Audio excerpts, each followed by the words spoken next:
philosophie, c'est pas une définition, mais c'est une description très belle. Celui qui perpétuellement veut remonter à la source, alors que la plupart des hommes descendent le fleuve et font comme tout le monde. L'expression constante des gens, quand on leur demande pourquoi vous faites ceci, ils disent on fait comme tout le monde le fait. Le philosophe ne s'oppose pas à cela, mais le philosophe ne veut pas se laisser mener uniquement parce que tout le monde le fait. Il veut réfléchir sur la grandeur et la dignité de l'homme. Il sait que n'est humain que ce qui, justement, est pleinement accepté, reçu, dont on porte la responsabilité. Remonter à la source la plus profonde, ce n'est pas commode. Comment ça peut se faire? Et au fond, c'est tout de suite la question. Et ce qui déroute énormément les gens quand ils veulent commencer à faire de la philosophie, c'est de voir que les philosophes, j'allais presque dire, chacun a son système. La différence des mathématiques, la différence de la science, on dira la science a son objectivité, tandis qu'au contraire, la philosophie, c'est quelque chose de subjectif, un petit peu comme l'art. Chaque philosophe a son système. C'est vrai, et ce n'est pas entièrement vrai. Je crois que c'est justement ce qui caractérise la connaissance philosophique, parce qu'elle veut être exhaustive, parce qu'elle veut aller le plus loin possible. Dans la connaissance de l'homme, elle ne veut pas connaître tout. Elle ne peut pas tout connaître. Ce qui l'intéresse, c'est de connaître l'homme, et de connaître l'homme en profondeur, dans ce qu'il a de plus secret, de plus lui-même. Il laisse les sciences biologiques, psychologiques, sociologiques s'occuper de tout le comportement de l'homme, de tout le conditionnement de l'homme.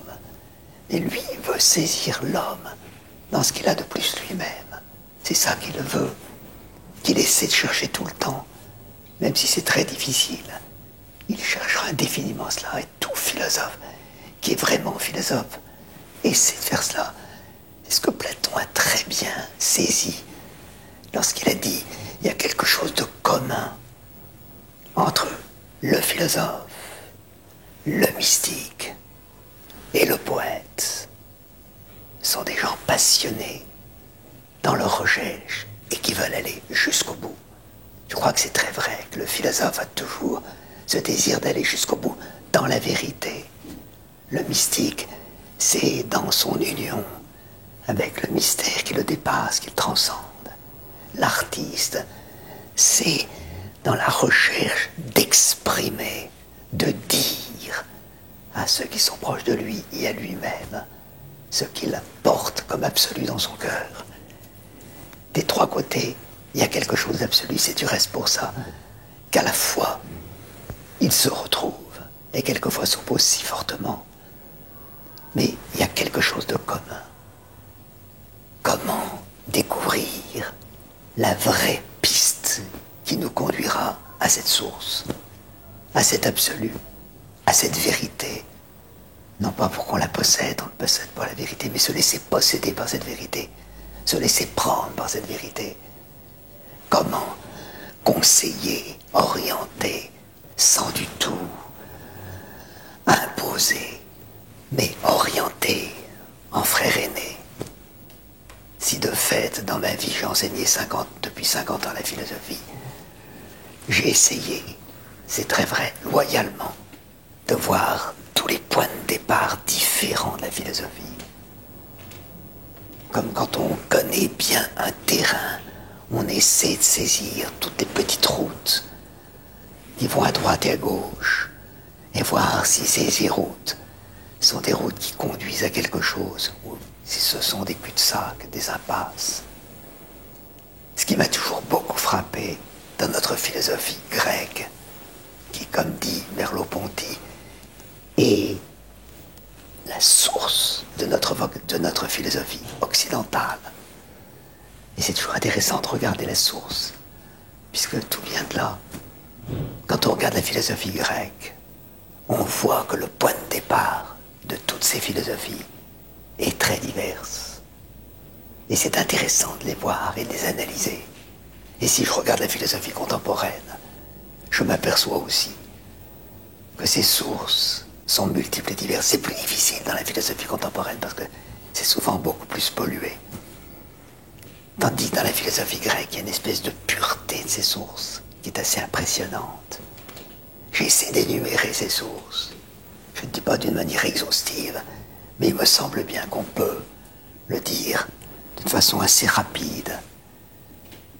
Ces sources, c'est au point de départ l'expérience. De fait, ça a commencé par là. L'expérience de notre monde physique, l'expérience de nous-mêmes. On fait la philosophie de ces expériences.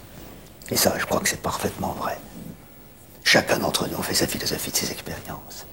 Ces expériences contact avec le monde physique.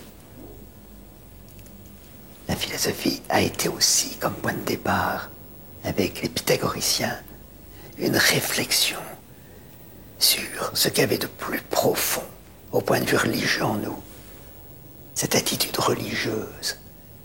Les pythagoriciens font une philosophie religieuse. C'est intéressant de voir cela, parce que là, c'est l'expérience intérieure. C'est plus l'expérience du monde physique. C'est l'expérience intérieure. Qu'est-ce que je porte en moi? Quels sont les trésors que je porte en moi? Quelle est mon aspiration, mes nostalgies vers l'absolu, vers celui qu'on appelle le Créateur, qu'on appelle l'être premier. La philosophie aussi a commencé par une aspiration. Et nous avons là déjà 3 points de départ très différents. L'expérience des premiers physiciens, le monde physique. L'expérience du monde intérieur religieux des pythagoriciens.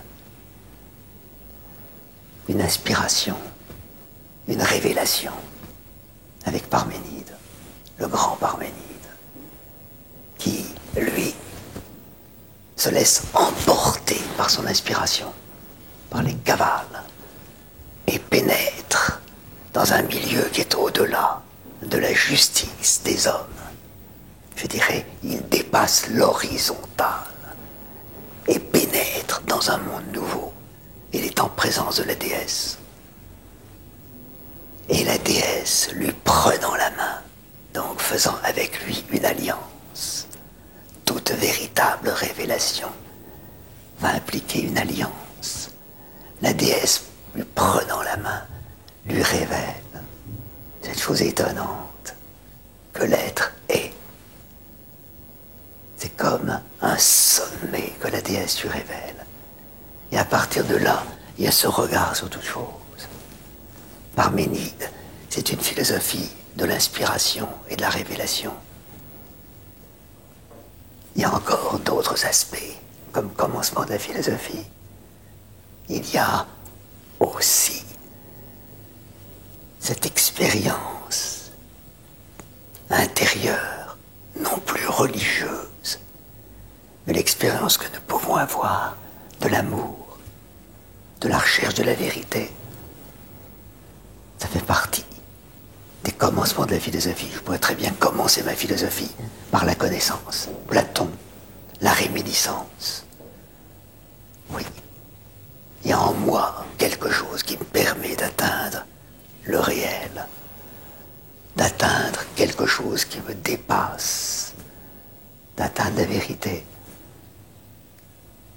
Platon, c'est la réminiscence. D'autres, alors ça devient Aristote, revient farouchement à l'expérience. C'est toujours à partir de l'expérience, au sens très fort, parce qu'il y a l'expérience intérieure et puis l'expérience extérieure.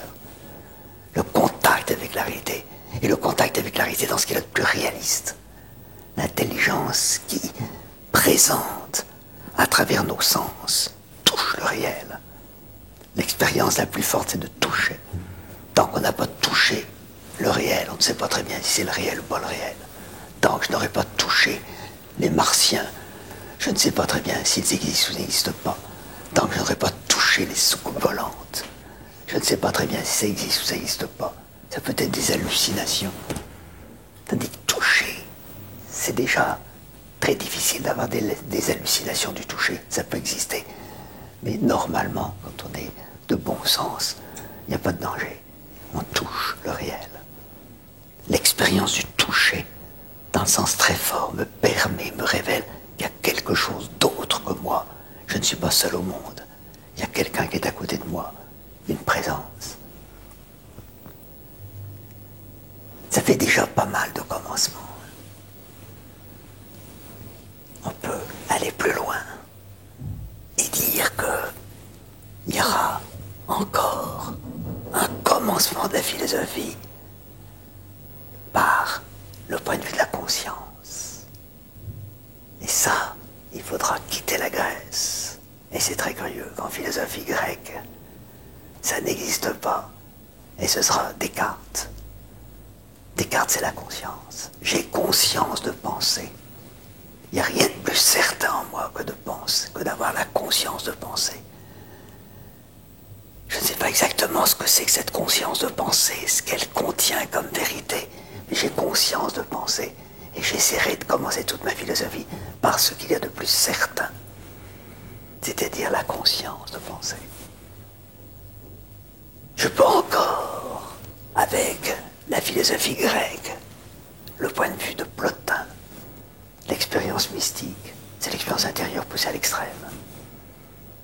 Au fond, je vois qu'il y a toute une série de commencements. Et si à partir de Descartes, je regardais toute la philosophie moderne et toute la philosophie contemporaine, je verrais que ce point de départ de la conscience a pris une force énorme pour beaucoup de philosophes. Le point de départ de leur philosophie, c'est cette attitude de réflexion. Je me souviens, il y a quelques années, d'avoir rencontré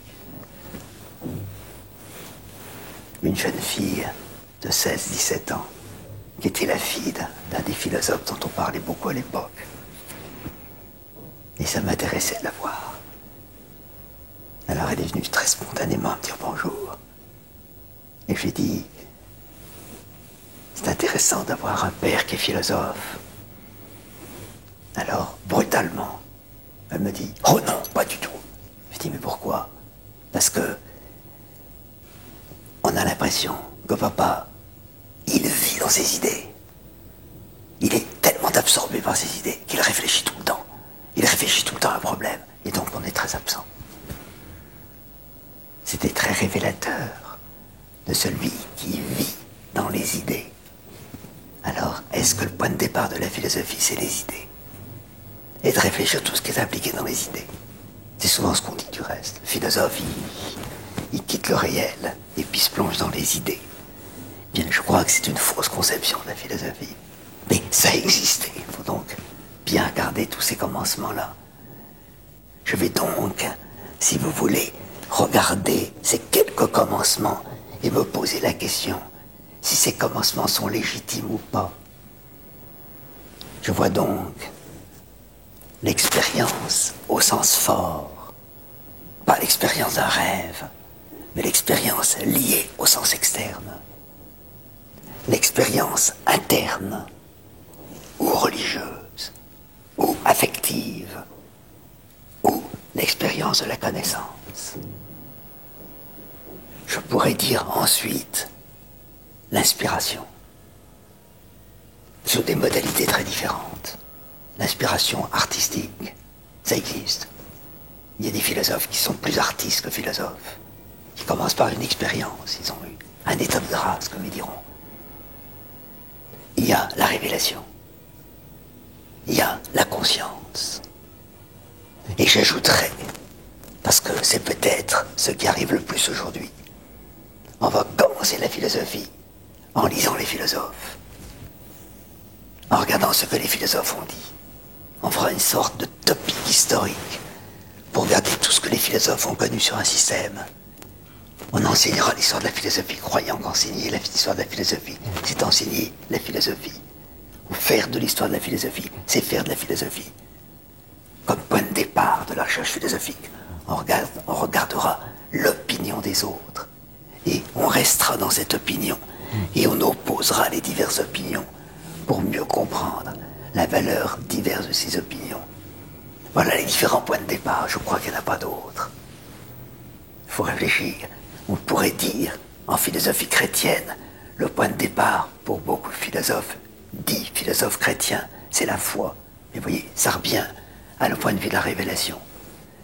Bien, je crois que le critère pour savoir si ces points de départ sont légitimes ou pas légitimes, parce que c'est intéressant de savoir ça, c'est de savoir si ce point de départ est quelque chose de radical.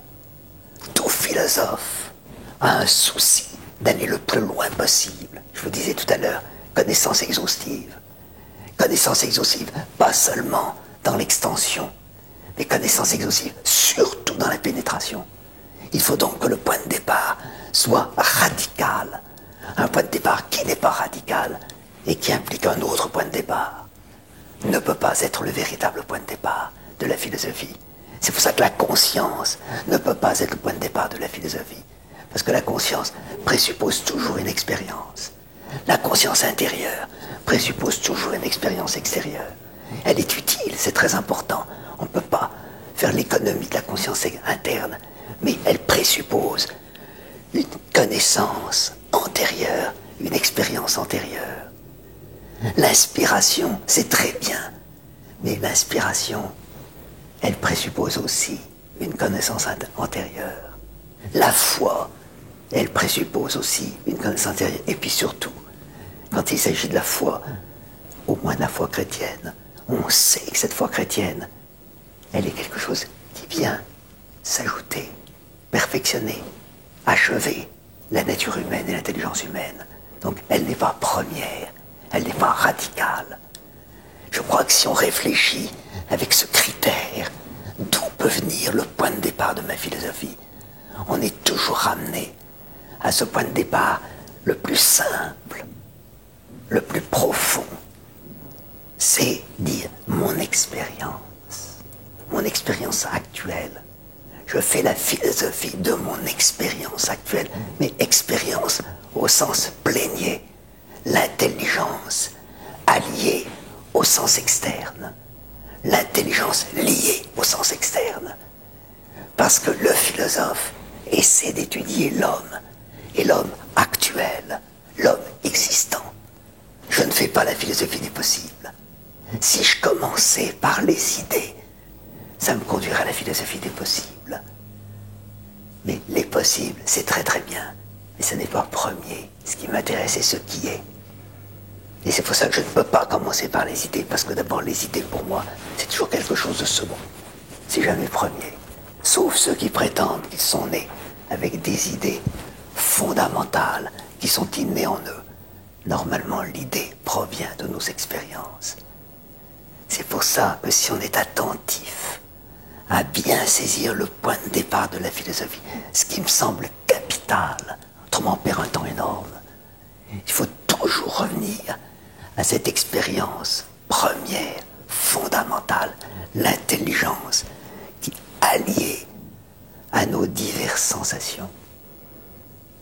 La sensation étant portée par l'intelligence, la sensation étant transformée par l'intelligence. Pour être une sensation humaine, j'ai conscience d'atteindre quelque chose. C'est pas la pure sensation, c'est la sensation liée à l'intelligence et au jugement de l'intelligence qui affirme ceci est.